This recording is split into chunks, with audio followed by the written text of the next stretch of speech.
야, 김지한. 나 대기업 과장이야. 너네 집 같은 수준이랑 내가 대화가 섞일 것 같니? 친정 이삿날 땀 흘리는 부모님을 뒤로하고 골프백을 챙기며 남편이 뱉은 말입니다. 고작 기름값이라며 던져준 10만 원. 그 모멸감이 제 서늘한 복수의 시작이었죠. 사랑이라는 콩깍지가 벗겨지자마자 깨달았습니다. 남편은 내 가족이 아니라 내 인생을 좀먹는 마이너스 자산일 뿐이라는 거요. 대기업 재무팀 에이스인 제가 그 오만한 남편을 서류 한 장으로 어떻게 탈탈 털어 길바닥으로 쫓아냈는지 궁금하시죠? 제 인생에서 쓸모없는 오물을 완벽하게 치워버린 그 속 시원한 이야기를 지금 바로 시작합니다. 새벽 공기가 유난히 차갑게 느껴지는 아침이었어요. 오늘은 저희 친정 부모님이 10년 넘게 사신 낡은 빌라를 떠나 작은 아파트로 이사하는 날입니다. 저는 일찍부터 서둘러 대충 짐을 챙기고 있었죠. 그런데 남편은 느긋하게 거실로 나오더니 평소 입지도 않던 화려한 골프웨어를 챙겨 입더군요. 어깨에는 묵직한 골프백까지 척 걸치고 말이에요. 여보, 오늘 우리 부모님 이삿날인 거 잊었어?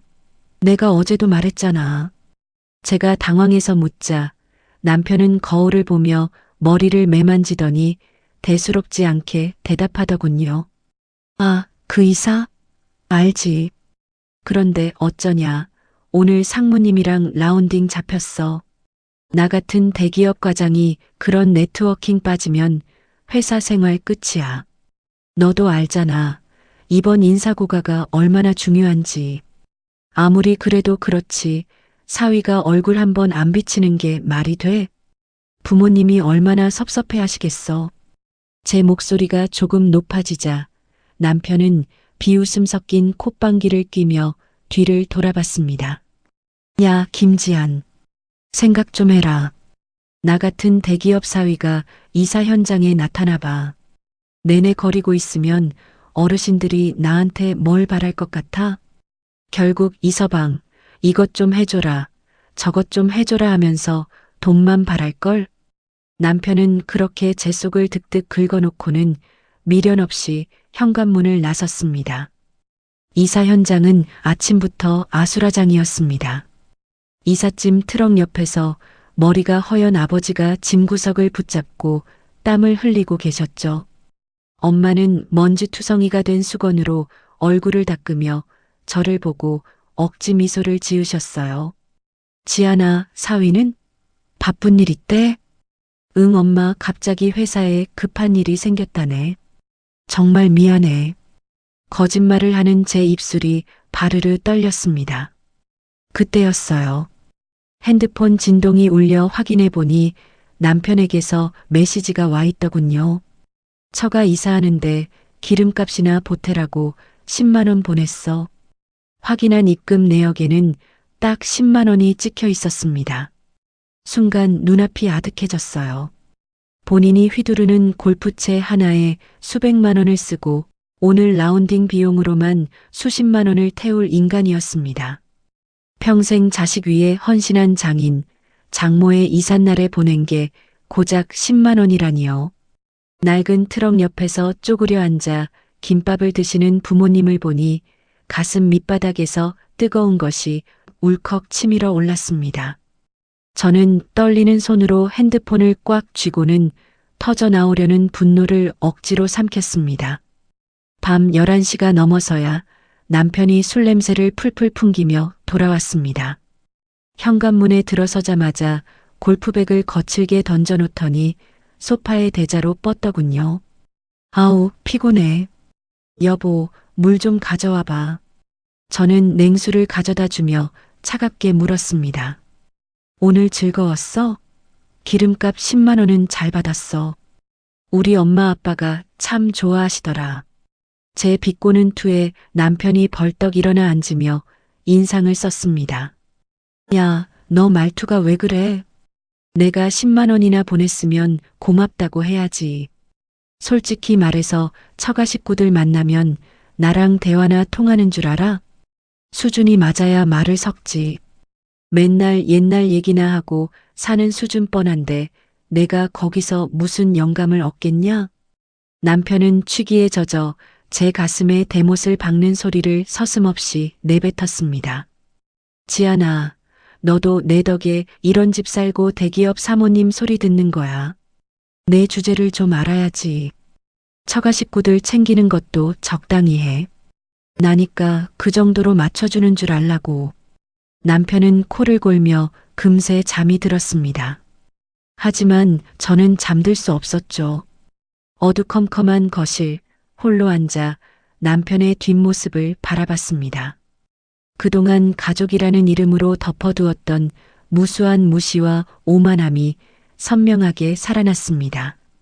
그날 밤 이후 제 일상은 겉보기에 평온했지만 머릿속은 온통 차가운 숫자로 가득 찼습니다.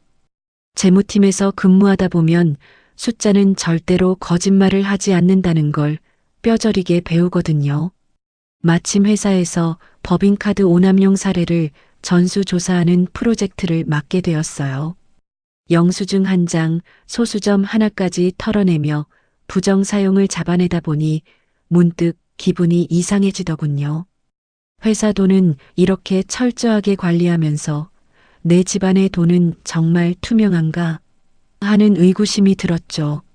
저는 곧바로 남편과 제가 매달 일정 금액을 입금하는 공동생활비 계좌의 상세 내역을 뽑아봤습니다. 그런데 모니터를 훑어내려가던 제 눈이 한 곳에서 멈췄어요.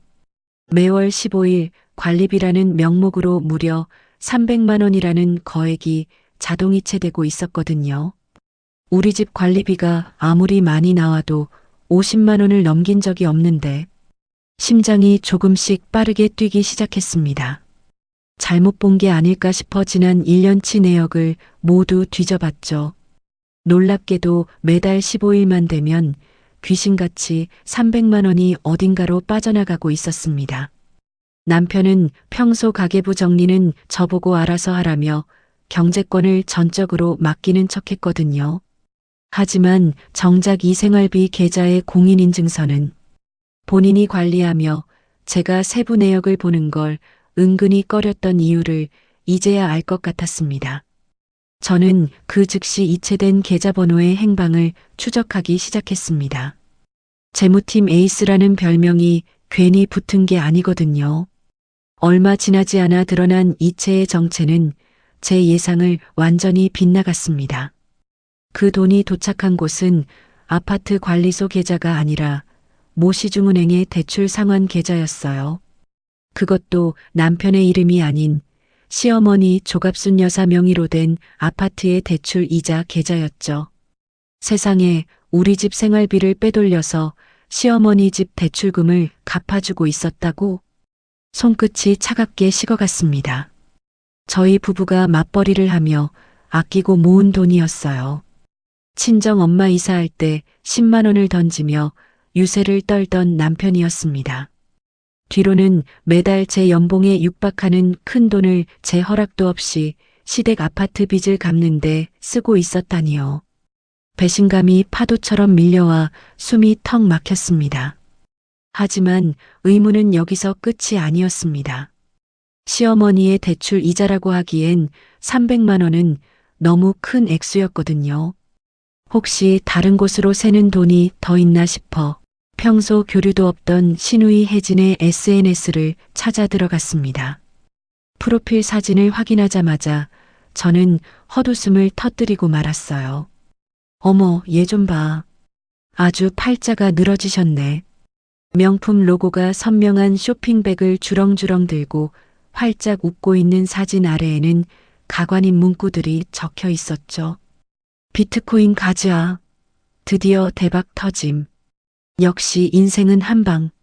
곧 내 이름으로 된 예쁜 카페 오픈 예정. 기대하시라. 온통 돈 자랑, 명품 자랑뿐이었습니다. 변변한 직장도 없이 매번 사고만 치던 신우이가 무슨 돈이 있어서 이런 호사를 누리는 걸까요? 남편은 늘 제게 동생이 참 불쌍하다. 너는 대기업 다니니까 좀 이해해줘라 하며 감정에 호소하곤 했죠. 직감적으로 알 수 있었습니다. 그 유령 같은 300만 원, 그리고 신우이의 화려한 SNS 뒤에는 제 남편의 주머니, 아니, 우리 부부의 미래를 갉아먹은 검은 돈줄이 연결되어 있다는 사실을요. 그날 저녁 퇴근하고 돌아온 남편은 아무것도 모른 채 소파에 누워 TV를 보며 낄낄거리고 있었습니다. 그 해맑은 얼굴을 보니 속에서 천불이 났지만 저는 이를 악물고 평소처럼 미소를 지었습니다. 아직은 터뜨릴 때가 아니라는 걸 본능적으로 느꼈으니까요. 여보 왔어? 오늘 회사에서 별일 없었어? 응, 뭐 늘 똑같지. 당신은? 오늘 퇴근이 좀 늦었네. 남편의 대수롭지 않은 물음에 저는 속으로 대답했습니다. 그래, 당신은 늘 똑같겠지. 내 돈으로 생색내고 내 돈으로 동생 뒷바라지하는 그 역겨운 생활 말이야. 저는 조용히 안방으로 들어가 비밀번호가 걸린 개인 폴더를 열었습니다. 그리고 오늘 찾아낸 이체 내역서와 신우이의 SNS 캡처본을 차곡차곡 저장했습니다. 가계부 속에 숨어있던 유령이 드디어 제 모습을 드러내기 시작했거든요. 며칠이 지나도 신우이의 화려한 SNS 사진들이 머릿속에서 떠나질 않더군요. 분명히 제가 모르는 거대한 구멍이 우리 가정 경제에 뚫려 있다는 확신이 들었습니다. 남편이 샤워를 하러 들어간 사이 저는 평소 근처에도 가지 않던 남편의 서재 책상을 뒤지기 시작했어요. 서류 뭉치 깊숙한 곳, 낡은 파일철 하나가 손에 잡혔습니다. 그걸 펼쳐든 순간 제 손이 눈에 띄게 떨려왔죠. 이게 다 뭐야? 3억? 지금 내가 본 게 3억이라고? 거기엔 은행 대출 약정서뿐만 아니라 남편의 사내 퇴직금, 중간 정산 서류까지 들어 있었습니다. 합산 금액은 무려 3억 원. 우리 부부가 아파트를 사기 위해 피땀 흘려 모은 종잣돈과 남편의 미래, 자산이 통째로 증발해버린 겁니다. 서류상의 대출 목적은 가계 자금이었지만 실제론 신우이의 카페 창업 자금과 시어머니의 빚 잔치로 흘러간 정황이 명백했습니다. 심장이 바닥으로 뚝 떨어지는 충격에 숨이 쉬어지지 않았어요. 얼마 후 샤워를 마치고 가벼운 차림으로 나오는 남편을 거실 식탁에 앉혔습니다. 저는 아무 말 없이 식탁 위로 그 두툼한 서류 뭉치를 툭 던졌어요. 종이가 흩어지며 남편의 발등 근처로 떨어졌죠. 남편은 서류를 확인하자마자 얼굴이 순식간에 흑빛으로 변했습니다. 설명해봐. 이 3억 다 어디로 갔어? 우리 몰래 퇴직금까지 정산해서 대체 뭘 한 거야? 제 목소리는 떨리고 있었지만 남편은 잠시 당황하는 듯 하더니 이내 눈빛이 사납게 변하더군요. 오히려 적반하장으로 소리를 지르며 식탁을 내리쳤습니다. 야, 너 남의 서랍을 함부로 뒤져? 이게 지금 뭐 하는 짓이야? 그래, 내가 좀 썼다. 내 동생, 내 핏줄이 길바닥에 나앉게 생겼는데 오빠가 돼서 모른 척해? 너는 피도 눈물도 없니? 사람이 어떻게 그렇게 돈밖에 몰라. 돈밖에 모르는 건 당신이지. 우리 상의 한마디 없이 퇴직금까지 손을 대? 그게 당신 혼자 만든 돈이야? 내가 생활비 아끼고 당신 뒷바라지에서 만든 우리 미래잖아. 남편은 기가 막힌다는 듯 헛웃음을 지으며 저를 위아래로 훑어봤습니다. 그 눈빛에는 저를 동반자가 아닌 하수인을 대하는 듯한 오만함이 가득했죠. 지안아, 착각하지 마. 냉정하게 따져보자고. 나 대기업 과장이야. 너는 고작 대리고. 내 연봉이 너보다 훨씬 높은데 내가 내 돈 좀 내 마음대로 쓰는 게 무슨 큰 죄야? 내 연봉이 높으니 집안일에 대한 내 지분과 권리도 그만큼 높은 거 아니겠어? 어디 대리가 과장한테 이래라 저래라야? 남편은 마치 부하 직원을 훈계하듯 손가락질을 하며 말을 이어갔습니다. 내가 번 돈으로 내 가족 돕겠다는데 네가 왜 난리야? 능력 없는 처가 식구들 챙기는 것보다 능력 있는 내가 우리 식구 돕는 게 훨씬 효율적인 거야. 알겠어? 앞으로 이 일로 한 번만 더 입 벌리면 그땐 정말 가만 안 둬. 남편은 씩씩거리며 안방으로 들어가 문을 쾅 닫아버렸습니다. 텅 빈 거실에 홀로 남은 저는 바닥에 흩어진 서류들을 하나하나 다시 주워 모았습니다. 눈물은 나오지 않았어요. 대신 아주 차가운 이성이 머릿속을 지배하기 시작했죠. 그동안 이 사람을 내 남편, 내 가족이라고 믿었던 제 자신이 한심하게 느껴졌습니다. 하지만 이제 확실해졌네요. 이 남자는 더 이상 제 삶의 동반자가 아닙니다. 제 인생의 장부를 갉아먹고 미래의 수익률을 마이너스로 만드는 최악의 손실 자산일 뿐이죠. 재무팀에서 부실 채권을 정리하듯 저는 이제 이 자산을 어떻게 손절해야 가장 큰 이득을 남길 수 있을지 계산하기 시작했습니다. 서재에서 발견한 3억의 진실이 채 가시기도 전이었죠. 마치 약속이라도 한 듯 다음 날 아침 일찍부터 시어머니 조갑순 여사가 저희 집을 급습했습니다. 벨소리부터가 유난히 당당하더군요. 문을 열자마자 사과 한마디 없이 거실 상석에 턱하니 앉으시더니 오히려 저를 째려보며 입을 떼셨습니다. 야, 지안아. 너 어제 민준이한테 돈 문제로 소리 지르고 난리 쳤다며? 내가 참 기가 막혀서 잠이 안 오더라. 어머님, 민준 씨가 상의도 없이 퇴직금까지 깨서 3억이나 대출을 받았어요. 그 돈이 다 어머님 댁이랑 아가씨한테 갔다는데 제가 가만히 있어야 하나요? 제 말이 끝나기도 전에 시어머니는 콧방귀를 뀌며 손사래를 쳤습니다. 능력 있는 오빠가 하나뿐인 여동생 돕는 게 당연한 거지. 그게 무슨 대수라고 유난이니? 민준이가 대기업 과장인데 그 정도 돈도 못 써? 너도 똑같이 대기업 다니면서 월급 꼬박꼬박 받잖아. 그런 애가 왜 이렇게 인색하게 굴어? 사람이 마음을 넓게 써야 복이 들어오는 법이야. 잘못을 저지른 쪽은 시댁인데 마치 제가 큰 죄라도 지은 사람처럼 몰아세우는 그 뻔뻔함에 기가 찼습니다. 그때 현관문을 벌컥 열고 신우이가 들어오며 한술 더 뜨더군요. 언니, 솔직히 말해서 오빠가 그 돈 안 갚겠대요? 나중에 내가 카페 대박 나면 내가 다 갚을 건데 왜 그렇게 예민하게 굴어요? 가족끼리 돈 좀 빌려 쓴 거 가지고 사람 피를 말려도 유분수지. 언니 보면 정말 정 떨어져요. 아가씨, 그게 빌린 거예요? 증빙 하나 없이 그냥 가져간 거잖아요. 나중에 법적으로 문제가 될 수도 있어요. 제 지적에 혜진이는 오히려 눈을 동그랗게 뜨며 적반하장으로 나왔습니다. 어머, 언니 진짜 무섭다. 오빠가 번 돈 오빠가 쓰겠다는데 왜 언니가 감나라 배나라예요? 오빠가 불쌍하다 정말. 집에 오면 이런 숨막히는 소리만 들어야 하니 원. 저는 그들의 얼굴을 하나하나 뜯어보았습니다. 미안함이라곤 눈곱만큼도 찾아볼 수 없는 완벽한 가해자들의 연대였죠. 하지만 저는 화를 내는 대신 조용히 주방으로 가 따뜻한 차를 우려냈습니다. 그리고 입가에 억지 미소를 띄우며 그들 앞에 찻잔을 내려놓았죠. 그래, 마음껏 떠들어라. 너희가 뱉는 그 뻔뻔한 말들이 다 나중에 어떻게 돌아올지 상상도 못하겠지. 그들이 폭풍처럼 휩쓸고 지나간 오후, 저는 곧장 회사 근처의 법률사무소로 향했습니다.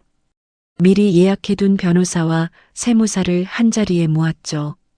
재무팀에서 다져진 제 실력을 이제는 제 인생을 구하는 데 써야 할 때니까요.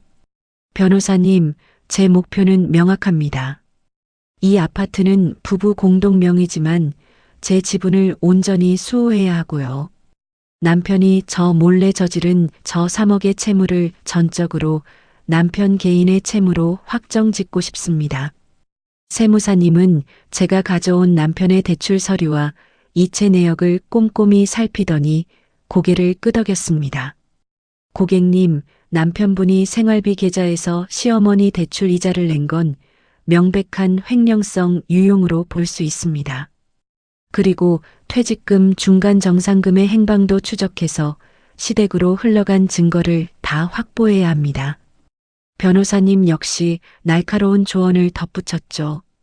상대방이 가족이라는 이름으로 방심하고 있을 때가 기회입니다. 지금부터는 감정적으로 대응하지 마세요. 그들이 스스로 발목을 잡을 수 있게 덫을 놓아야 합니다. 상담을 마치고 나오는 길 지는 노을을 바라보며 저는 깊은 숨을 내뱉었습니다. 시어머니와 시누이가 집에서 부렸던 그 오만함이 제게는 오히려 확실한 연료가 되더군요. 이제 차가운 법과 숫자의 언어로 그들에게 대답해 줄 차례입니다. 제 인생의 장부에서 이 거머리 같은 인간들을 한 명씩 지워나갈 완벽한 전략이 세워지고 있었습니다. 재무팀에서 숫자를 다루며 배운 가장 큰 교훈은 감정은 휘발되지만 서류는 영원하다는 것이거든요. 그들이 가족이라는 울타리 안에서 천년만년 평안할 줄 아는 지금이 바로 제가 덫을 놓을 최적의 타이밍이었습니다. 저는 며칠 뒤 시누이 혜진이를 회사 근처 조용한 카페로 불러냈습니다. 시누이는 오늘도 제 남편이 준 돈으로 샀을 법한 화려한 명품 가방을 들고 나타나더군요. 자리에 앉자마자 귀찮다는 듯 턱을 괴고 저를 쳐다보는 그 오만한 눈빛이라니. 언니, 바쁜 사람 왜 불러냈어요? 또 돈 해먹은 거 가지고 잔소리하려고요? 오빠가 다 알아서 한다니까요.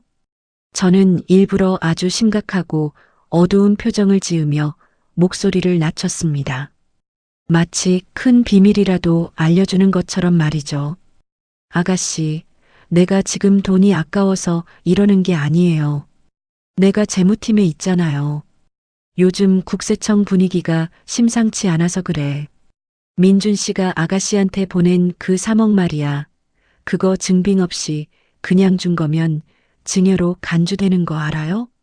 증여요? 그게 왜요?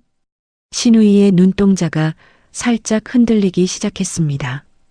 저는 이 기회를 놓치지 않고 쐐기를 박았죠. 증여세 폭탄은 물론이고 자금 출처 조사 나오면 민준 씨 회사에서 무사할 수가 없어요. 대기업 과장이 출처 불분명한 거액을 여동생한테 뿌렸다고 하면 회사 윤리위원회에서 가만 안 둬. 자칫하면 횡령 의심까지 받아서 징계당할 수도 있어요. 민준 씨 직장 잃으면 아가씨 카페 오픈은커녕 지금 누리는 거 다 토해내야 해. 징계이라는 단어에 혜진이의 얼굴이 순식간에 하얗게 질렸습니다. 세상 물정 모르는 철부지에게 돈줄이 끊긴다는 공포만큼 효과적인 건 없거든요. 그럼 어떡해요, 언니? 나 카페 인테리어 계약도 다 했는데. 저는 기다렸다는 듯 가방에서 미리 준비한 서류 뭉치를 꺼냈습니다. 법무법인에서 공증까지 받을 수 있도록 완벽하게 작성된 차용증이었죠.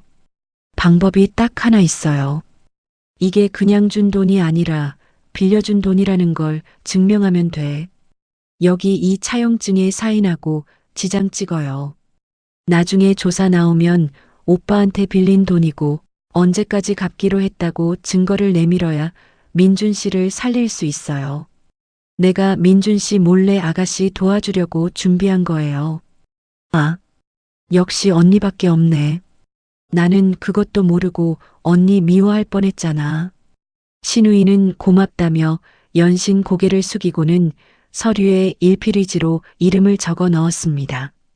그 돈이 증여가 아닌 채무로 확정되는 순간이었죠. 공증까지 마친 이 종이 한 장은 이제 시누이를 남편의 든든한 아군이 아닌 남편을 파멸로 이끌 거대한 빚쟁이로 만들어줄 핵심 증거가 될 것입니다. 남편 몰래 진행된 제 첫 번째 승리였습니다. 집으로 돌아온 저는 이번엔 남편을 공략하기로 했습니다. 샤워를 마치고 나온 남편에게 따뜻한 차 한 잔을 내밀며 최대한 차분하고 순종적인 목소리로 말을 건넸습니다. 여보, 나 곰곰이 생각해봤어. 당신 말대로 당신이 우리 집안의 가장이고 나보다 연봉도 높으니까 당신 판단이 맞았을 거야. 그동안 내가 너무 예민하게 굴어서 미안해. 제 갑작스러운 사과에 남편은 의기양양해하며 어깨를 으쓱거렸습니다. 그래, 진작 그렇게 생각했어야지. 내가 다 우리 가족 잘 되자고 하는 짓이라니까? 응, 그래서 말인데. 당신 이번에 대출을 너무 많이 받아서 신용 점수가 많이 떨어졌더라고. 이러다가 나중에 우리 아파트 대출 연장할 때 문제 생기면 어떡해? 혹시라도 집 압류라도 들어오면 우리 둘 다 길바닥에 나앉는 거잖아. 남편의 표정이 조금 굳어지자 저는 이때다 싶어 서류를 내밀었습니다. 그래서 당분간만 아파트 지분을 내 쪽으로 좀 더 조정해 놓는 게 어때? 당신 신용 위험을 내가 방어해 주는 거지. 나중에 당신 신용 회복되면 그때 다시 돌려놓으면 되니까. 당신을 위해서 그리고 우리 집을 지키기 위해서 이게 가장 안전한 방법이야.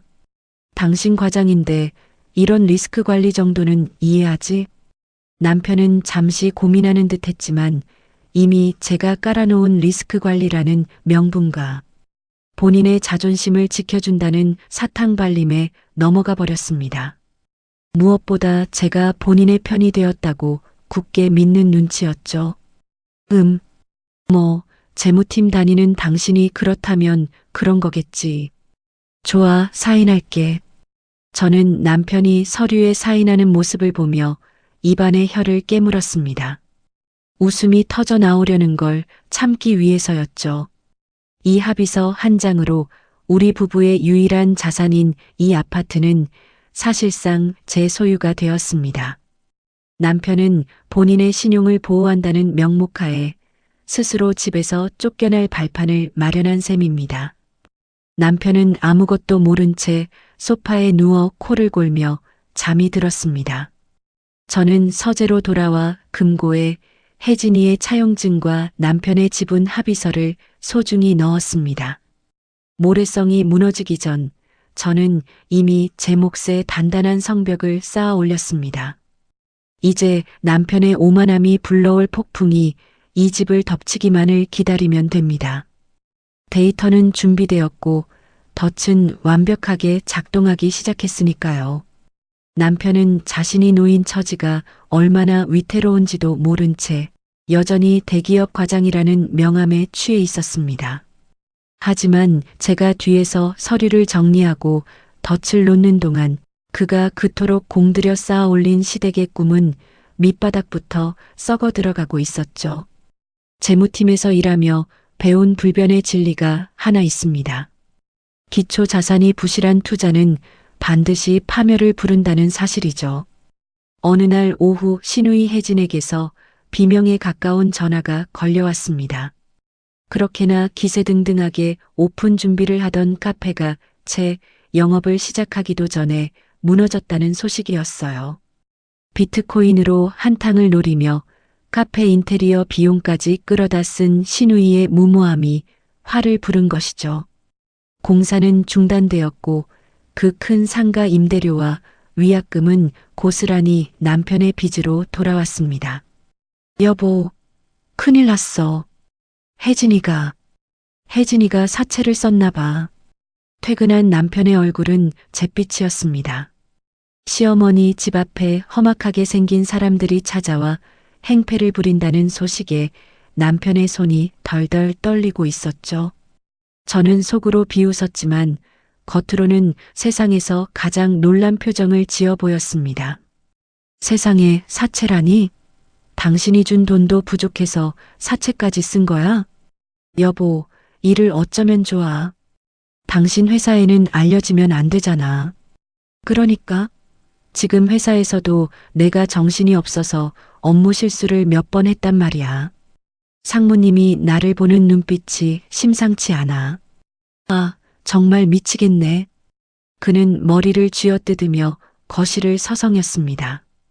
대기업 엘리트 과장이라며 어깨에 힘을 주던 모습은 온데간데 없고 그저 빚더미에 올라앉은 겁먹은 짐승 같더군요. 불행은 결코 혼자 오지 않는 법입니다. 며칠 뒤 남편은 회사에서 청천벽력 같은 통보를 받았습니다. 신우이의 채무 관계와 남편이 무리하게 끌어쓴 대출들 때문에 남편의 개인 신용도가 바닥으로 곤두박질 친 것이죠. 결국 회사에서 지원해주는 사내 대출 연장마저 거부당했다는 소식을 들고 그는 제 앞에 무릎을 꿇었습니다. 지아나, 제발 나 좀 살려줘. 당신 명의로 대출 좀 받아주면 안 될까? 그거면 사내 대출도 갚고 사채업자들도 떼어낼 수 있어. 응? 나 당신 남편이잖아. 나 무너지면 우리 집도 끝이야. 그의 비굴한 목소리를 들으니 예전 친정 이삿날에 그가 내뱉었던 말들이 환청처럼 들려왔습니다. 처가는 수준이 안 맞는다느니 나 같은 대기업 사위가 가면 돈만 바란다느니 하던 그 오만한 목소리 말이에요. 저는 아주 난처하고 슬픈 표정을 지으며 그의 손을 살며시 떼어냈습니다. 여보, 나도 정말 도와주고 싶지. 그런데 어쩌나. 지난번에 당신이 사인해준 아파트 지분 조정건 때문에 나도 대출 규제에 꽉 묶여버렸어. 이미 내 한도까지 다 끌어다 써서 지금은 단돈 100만 원도 더 빌릴 수가 없는 상황이야. 재무팀에 있는 내가 이런 걸 거짓말하겠어? 정말 안타깝다, 여보. 뭐? 정말 방법이 없어? 당신 재무팀이잖아. 어떻게든 융통해봐. 미안해. 법과 규정이 그런 걸 어쩌겠어. 당신이 그랬잖아. 당신은 과장이고 난 대리라고. 과장인 당신도 해결 못하는 일을 고작 대리인 내가 어떻게 하겠니? 제가 던진 말에 남편의 얼굴이 일그러졌습니다. 과거 자신이 제게 주었던 모멸감이 칼이 되어 돌아오는 걸 느끼는 듯 했죠. 그는 밤새 한숨을 내쉬며 거실을 지켰지만 저는 안방에서 아주 편안하게 숙면을 취했습니다. 다음 날 저는 점심시간에 조용히 노트북을 열었습니다. 그리고 오랫동안 준비해온 마지막 서류를 꺼냈죠. 사내 게시판과 인사과에 제출할 제보 서류였습니다. 제목은 임직원 품위 유지 위반 및 경제적 도덕성 결여에 관한 제보였죠. 남편이 지인들에게 우리 부부 공동 자산을 동의 없이 빼돌려 투자한 정황, 신우이의 사채 문제로 인해 회사 업무에 차질을 빚고 실수를 연발한 사례들, 그리고 무엇보다 대기업 과장이라는 직위를 이용해 주변에 거짓 정보를 흘리며 금전적 이득을 취하려 했던 정황들을 날카롭게 정리했습니다. 재무팀 에이스답게 모든 증거는 날짜별, 항목별로 깔끔하게 첨부했습니다. 남편이 그토록 자랑스러워하던 대기업 과장이라는 명함이 사실은 얼마나 허술한 모래성 위에 세워진 것인지 증명할 시간이었죠. 여보, 당신이 그토록 사랑하는 높으신 분들과의 네트워킹. 이제 그분들이 당신을 어떻게 평가할지 기대되지 않아? 저는 모니터 속 남편의 인사 기록 카드를 바라보며 차갑게 미소 지었습니다. 그가 친정 부모님의 눈물 젖은 이삿날에 던졌던 그 오만함의 대가는 이제 그의 평생 직장과 명예가 통째로 날아가는 것으로 치러질 것입니다. 서류를 전송하기 직전 저는 마지막으로 오타가 없는지 확인했습니다. 숫자는 거짓말을 하지 않고 서류는 자비가 없는 법이니까요. 남편의 직장 생활이 모래성처럼 서서히 허물어지는 동안 시댁이라는 성벽은 훨씬 더 처참하고 요란하게 무너져 내렸습니다. 재무팀에서 근무하며 수많은 부도 사례를 봐왔지만 탐욕에 눈이 멀어 벼랑 끝으로 달려가는 사람들의 결말은 늘 똑같더군요.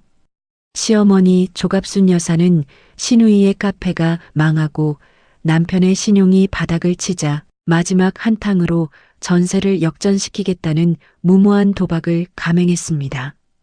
어디서 들었는지 출처도 불분명한 지인의 말만 믿고 개발 제한 구역으로 묶인 임야를 금싸라기 땅이라며 덥석 사들인 것이죠.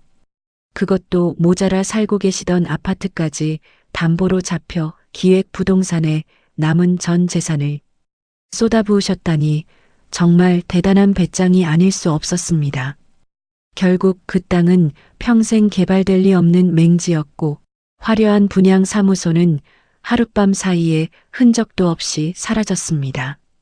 시어머니가 금지옥엽 아들의 퇴직금까지 끌어다 지키려 했던 그 집은 결국 감당할 수 없는 이자, 폭탄을 맞고 경매로 넘어가고 말았습니다.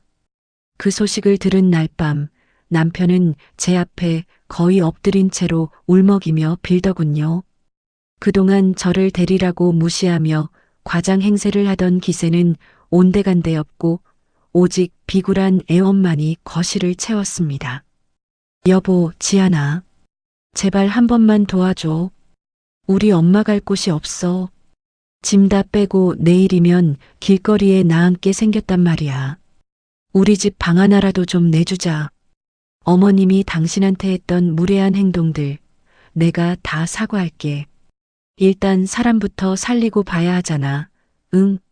남편은 제 바짓가랑이를 붙잡을 기세로 매달렸습니다.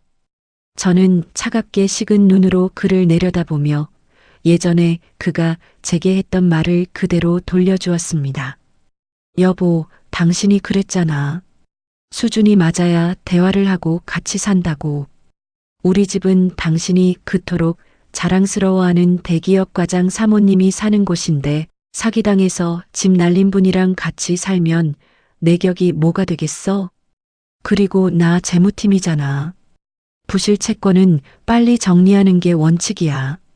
이미 망해버린 시댁 식구들을 우리 집에 들이는 건 내 인생 장부에 독을 푸는 거랑 똑같아. 어떻게 말이 그래? 아무리 그래도 우리 엄마야. 당신 정말 이렇게 냉혈한이었어?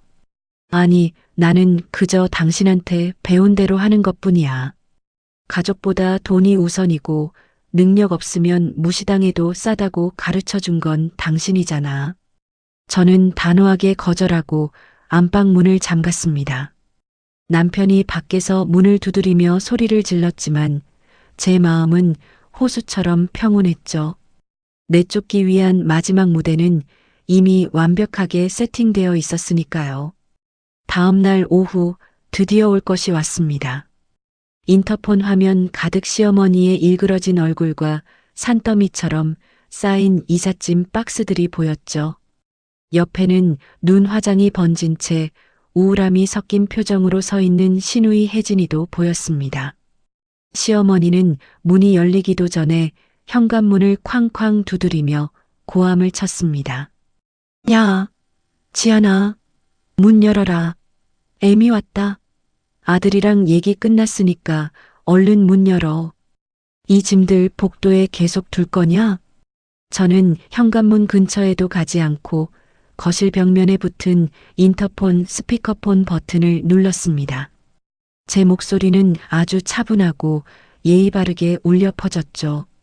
어머님, 연락도 없이 이렇게 오시면 곤란하죠. 여긴 아무나 들어올 수 있는 곳이 아니거든요. 뭐, 아무나라니. 내가 내 시험이다. 민준이가 들어와 살라고 했어. 얼른 안 열어. 저는 피식 웃으며 서류 한 장을 카메라 렌즈 앞으로 가져갔습니다. 지난번 남편에게 사인을 받아낸 지분 이전 합의서와 등기부등본이었죠. 어머님, 착각하신 모양인데 여기는 민준 씨 집이 아니에요. 법적으로 공동명의로 된 우리의 집입니다. 제 허락 없이는 그 누구도, 심지어 민준 씨도 마음대로 누군가를 들릴 권리가 없어요. 지금 당장 그 짐들 치우고 돌아가세요. 너 지금 제정신이냐? 이게 어디서 시어미한테 대들고 난리야. 민준아 나와봐라. 복도에서 시어머니와 시누이가 악을 쓰며 문을 발로 차기 시작했습니다. 아파트 복도가 떠나가라 소란이 일었지만 저는 눈 하나 깜짝하지 않았습니다. 오히려 우아하게 차 한 잔을 마시며 핸드폰을 들었죠. 네, 경찰서죠? 여기 누군지도 모르는 사람들이 저희 집 현관문을 파손하고 주거 침입을 시도하고 있습니다. 네, 아주 위험해 보여요. 빨리 와주세요. 제 명의의 집이라 무단 침입으로 강력 처벌 원합니다. 인터폰 너머로 시어머니의 비명 같은 욕설이 들려왔지만 저는 그저 조용히 전원을 껐습니다. 현관 너머에서 들려오는 경찰차 사이렌 소리가 마치 제 승리를 축하하는 팡파르처럼 들리더군요. 이제 이 집에서 나갈 사람은 시어머니뿐만이 아닙니다. 이 거대한 손실 자산들을 완전히 폐기 처분할 시간이 머지 않았습니다. 복도에서 울려 퍼지는 시어머니와 시누이의 비명 섞인 욕설이 인터폰 스피커를 타고 거실 안까지 진동을 했습니다. 마치 짐승의 울부짖음처럼 들리더군요. 남편은 현관문 앞에서 어쩔 줄 몰라 하다가 이내 제게 달려들어 도끼 서린 눈으로 폭언을 퍼붓기 시작했습니다.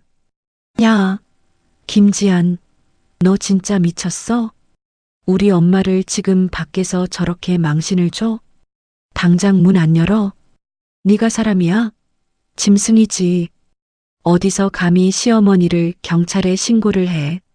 남편은 제 어깨를 거칠게 밀치며 소리를 질러댔습니다. 하지만 저는 눈 하나 깜짝하지 않았죠. 오히려 아주 차분한 손길로 주머니에서 핸드폰을 꺼내 녹음 버튼을 눌렀습니다. 그리고 식탁 위에 핸드폰을 올려두며 싸늘하게 웃어 보였어요. 더 해봐. 폭언, 협박, 폭행 미수까지. 데이터 쌓이는 소리가 아주 경쾌하네. 여보, 당신이 그토록 강조하던 품위는 다 어디로 갔어? 대기업 과장님이 동네방네 떠나가라 소리 지르는 꼴이 참 보기 좋네. 뭐? 데이터? 너 지금 제정신이야? 당장 문 열고 우리 엄마 들여보내. 우리가 부부인데 어떻게 이럴 수가 있어. 남편은 분에 못 이겨 씩씩거리며 제 안면 근처까지 주먹을 치켜들었습니다. 그의 얼굴은 분노와 당혹감으로 시뻘겋게 달아올라 있었죠. 저는 그런 남편을 아주 가련하다는 듯이 쳐다보며 천천히 입을 뗐습니다. 오랫동안 제 가슴속에 박혀있던 가시 같은 말들을 하나씩 꺼내어 그에게 돌려줄 차례였죠. 여보, 왜 나한테 난리야? 밖에 계신 분, 네 엄마지 내 엄마니? 내 엄마 일은 네가 알아서 해야지. 우리 집은 수준이 높아서 저런 상스러운 소리 내는 분이랑은 대화가 안 통하거든. 제 입에서 나온 말에 남편의 눈동자가 경악으로 물들며 크게 흔들렸습니다. 그건 정확히 1년 전 저희 친정 부모님 이삿날에 제가 도움을 청했을 때 그가 제게 던졌던 말이거든요. 토시 하나 틀리지 않고 똑같이 돌려주자 남편은 마치 보이지 않는 칼에 맞은 듯 멍한 표정을 지었습니다. 너 지금 무슨 말을? 왜? 기억 안 나? 쳐가는 수준이 안 맞아서 대화가 안 통한다며. 사위가 가면 돈만 바랄 텐데 안 가는 게 도와주는 거라며. 나도 똑같아. 사기당해서 길바닥에 나앉은 시어머니랑 시누이, 내가 봐서 무슨 영감을 얻겠니? 괜히 엮여서 내 돈만 축낼 텐데 내가 안 보는 게 그분들 도와주는 거야. 알아서 해. 난 내 집에서 편안하게 쉴 권리가 있거든. 남편은 입술을 파르르 떨며 아무 말도 하지 못했습니다. 자신의 과거가 부메랑이 되어 목을 조여오는 그 공포를 비로소 실감하는 눈치였죠. 그토록 오만했던 엘리트 과장의 자존심이 제 발밑에서 처참하게 으깨지는 순간이었습니다. 저는 얼어붙은 남편 앞에 미리 준비해둔 두툼한 서류 봉투를 툭 던졌습니다. 봉투 안에는 그동안 제가 재무팀 에이스로서 공들여 수집한 모든 데이터가 들어 있었죠. 자, 이제 비즈니스 얘기 좀 할까? 거기 들어있는 건 네가 공동생활비 계좌에서 시어머니 대출 이자로 빼돌린 횡령 내역서야. 그리고 퇴직금 무단 정산해서 신우이한테 넘긴 증거들도 다 들어있지. 이걸로 고소장 이미 작성 끝났어. 남편은 허겁지겁 서류를 꺼내 읽더니 손을 바들바들 떨었습니다. 그 위에는 이혼 소장도 함께 놓여 있었죠. 지안아, 제발. 우리 대화로 하자. 내가 잘못했어. 내가 죽을 죄를 지었어. 대화, 이제 와서? 미안하지만 난 이미 당신을 회수 불가능한 부실 자산으로 분류 끝냈어. 선택지는 두 개야. 이 서류 그대로 검찰이랑 당신 회사 인사과에 접수돼서 감옥 가고 파면당할래? 아니면 깔끔하게 재산 분할 포기하고 이 아파트 지분 다 내어주고 도장 찍고 나갈래? 어떻게 나한테 이래? 우리가 같이 산 세월이 얼마인데? 우리가 같이 산 세월? 아, 그 10만 원짜리 세월 말하는 거야? 우리 부모님 땀 흘리며 이사할 때 당신이 던져준 그 가벼운 10만 원. 그 무게만큼만 당신 대우해 주는 거니까 억울해하지 마. 현관 밖에서는 경찰이 도착했는지 시어머니의 비명 섞인 항의가 더욱 거세졌습니다. 저는 남편의 손에 펜을 쥐어주며 싸늘하게 덧붙였습니다. 선택해. 지금 안 찍으면 밖에서 경찰이랑 같이 기다리는 시어머니 곁으로 당신도 바로 보내줄게. 감옥 갈래? 아니면 빈손으로 나갈래? 남편은 흐느끼며 펜을 고쳐주었습니다. 그가 자랑하던 모든 권위와 오만이 단 몇 장의 종이 앞에서 맥없이 무너져 내리고 있었습니다. 제 인생의 장부에서 가장 큰 오점이었던 이 남자를 드디어 폐기하기 직전이었습니다. 남편의 손에서 떨구어진 펜이 식탁 위를 구르며 둔탁한 소리를 냈습니다. 그 소리는 마치 우리 부부의 껍데기뿐이었던 결혼 생활이 완전히 끝났음을 알리는 종소리 같았죠. 하지만 현실은 드라마처럼 도장 하나로 끝나는 게 아니었습니다.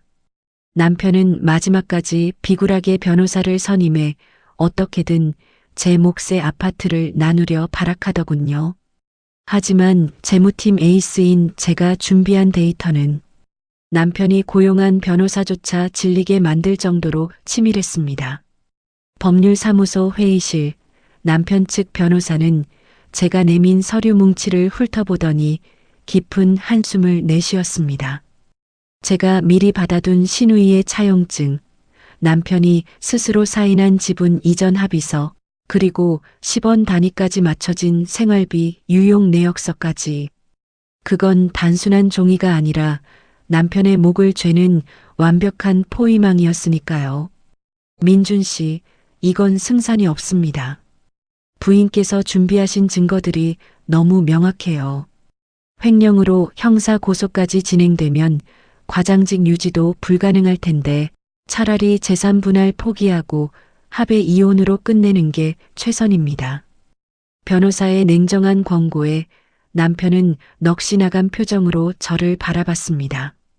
한때 대기업 과장이라며 어깨에 힘을 주고 저를 데리라 무시하던 그 당당함은 찾아볼 수 없었죠.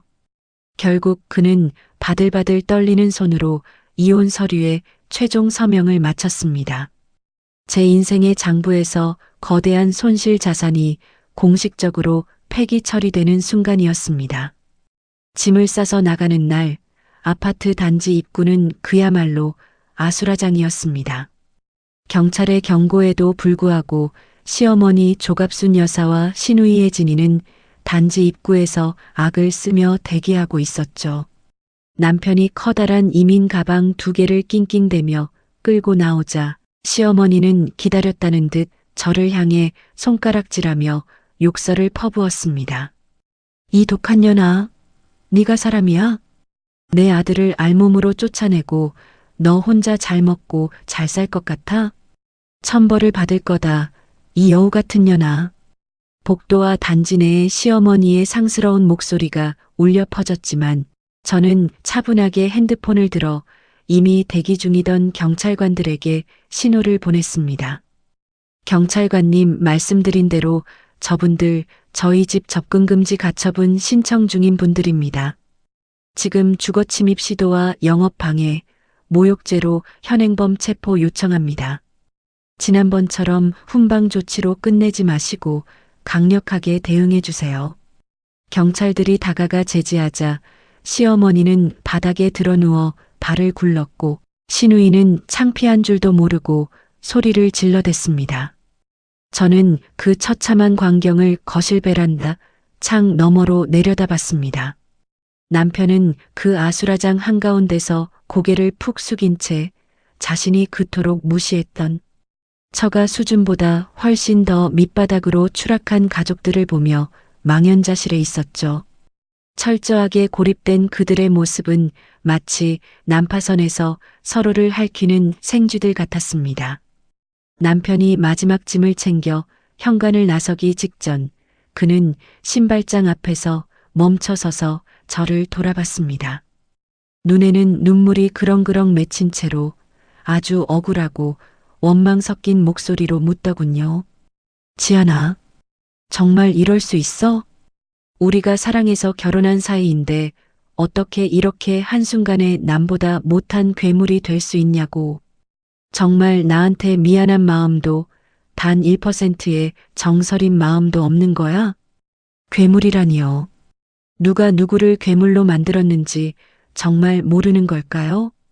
저는 아무 말 없이 서랍장에서 낡고 꼬질꼬질한 종이 한 장을 꺼냈습니다. 남편이 친정 이삿날 기름값이나 하라며 생색내듯 던졌던 바로 그 10만 원권 수표였죠. 저는 그 수표를 남편의 가슴팍에 툭 던졌습니다.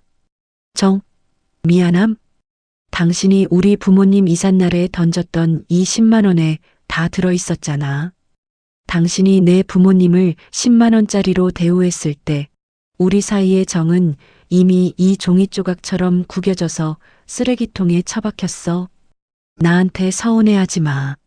난 그저 당신이 가르쳐준 대로 당신의 가치를 당신 식대로 계산해서 돌려주는 것뿐이니까. 남편은 제 가슴에 떨어져 바닥으로 추락한 10만 원권 수표를 멍하니 내려다봤습니다. 그 수표는 그가 평생을 살아오며 가졌던 오만함과 무시의 결과물이었죠. 저는 그가 대답할 틈도 주지 않고 현관문을 쾅 닫아버렸습니다. 띠링. 도어락이 잠기는 경쾌한 소리가 들렸습니다. 이제 이 집안에 남은 오물은 하나도 없습니다. 완벽한 청소가 끝난 거실에는 오직 맑은 공기와 고요한 평화만이 감돌고 있었습니다. 저는 창문을 활짝 열었습니다. 남편과 그 가족의 악취가 완전히 빠져나갈 수 있도록 말이죠. 닫혔던 현관문을 다시 열었을 때 남편은 계단 참에 주저앉아 바닥에 떨어진 수표를 멍하니 바라보고 있었습니다. 그의 어깨는 처량하게 휘어 있었고 한때 대기업 과장이라며 빳빳하게 세우던 목등미는 이제 한없이 가늘고 초라해 보였죠. 저는 구겨진 10만 원권 수표를 발끝으로 툭 차서 그의 구두 앞에 밀어주었습니다. 가져가. 당신이 우리 부모님 이사할 때 기름값이나 하라며 던져줬던 그 귀한 돈이잖아. 지금 당신 꼴을 보니까 그 10만 원이 당신 전 재산보다 더 가치 있어 보이네. 남편이 떨리는 손으로 수표를 집어들자 저는 차가운 미소를 지으며 한마디를 더 얹어주었습니다. 그걸로 기름값이나 해. 아, 새 식구 짜장면 곱빼기로 시켜 먹으면 딱 맞겠네. 군만두 서비스는 주인이 인심 쓰면 나올지도 모르겠다. 당신이 우리 친정 식구들을 10만 원짜리로 봤던 것처럼 나도 이제 당신 가족을 딱 그만큼의 가치로만 매겨줄게. 그러니 억울해하지 말고 감사히 받아가. 남편은 대꾸도 하지 못한 채 짐 가방을 끌고 엘리베이터로 향했습니다. 멀어지는 그의 뒷모습 위로 밖에서 여전히 악을 쓰는 시어머니와 신우이의 고함이 겹쳐 들려왔죠. 그들이 만드는 그 지옥 같은 소음이 제 집 문 밖으로 영원히 사라지는 순간 저는 비로소 가슴속 깊은 곳에서 체증이 쑥 내려가는 해방감을 느꼈습니다. 남편이 떠난 집안은 믿을 수 없을 만큼 고요했습니다. 늘 무겁게 짓누르던 시댁의 그림자도 남편의 오만한 가스라이팅도 이제 이 거실에는 존재하지 않았죠. 저는 베란다 창문을 활짝 열고 차가운 저녁 공기를 들이마셨습니다. 먼지 하나 없는 깨끗한 공기가 폐부 깊숙이 스며드는 기분이었어요. 저는 소파에 깊숙이 몸을 파묻고 핸드폰을 들었습니다. 가장 먼저 떠오른 번호 10만 원의 모멸감을 견디며 딸의 눈치를 보셨던 우리 엄마의 번호를 눌렀죠. 엄마, 나야. 응, 다 끝났어. 이제 정말 끝났어. 이번 주말에 아빠랑 같이 시간 좀 내줘. 내가 정말 맛있는 거 사줄게. 비싼 한우도 좋고 엄마 좋아하는 회도 좋고 맛있는 거 실컷 먹으러 가자. 수화기 너머로 엄마의 떨리는 목소리가 들려왔습니다. 걱정하지 말라고, 이제 정말 행복하다고 말하며 저는 활짝 웃었습니다. 통장 잔고에 찍힌 숫자보다 제 명의로 지켜낸 이 아파트보다 지금 제가 누리는 이 자유라는 자산이 훨씬 더 든든하고 값지게 느껴졌습니다. 재무팀 에이스로서 내린 인생 최대의 손절매는 제 생애 가장 높은 수익률을 기록한 완벽한 결정이었습니다. 그로부터 몇 달의 시간이 흘렀습니다. 계절이 바뀌어 옷차림이 가벼워진 어느 화창한 월요일 아침이었죠. 저는 평소보다 가벼운 발걸음으로 회사 로비에 들어섰습니다. 사원증 목걸이에는 이제 대리가 아닌 과장이라는 두 글자가 선명하게 박혀 있었죠. 남편의 횡령과 품위 유지 위반을 고발하며 제출했던 치밀한 보고서 덕분에 회사는 제 업무 능력과 윤리의식을 높게 평가해 특별 승진을 결정해 주었습니다.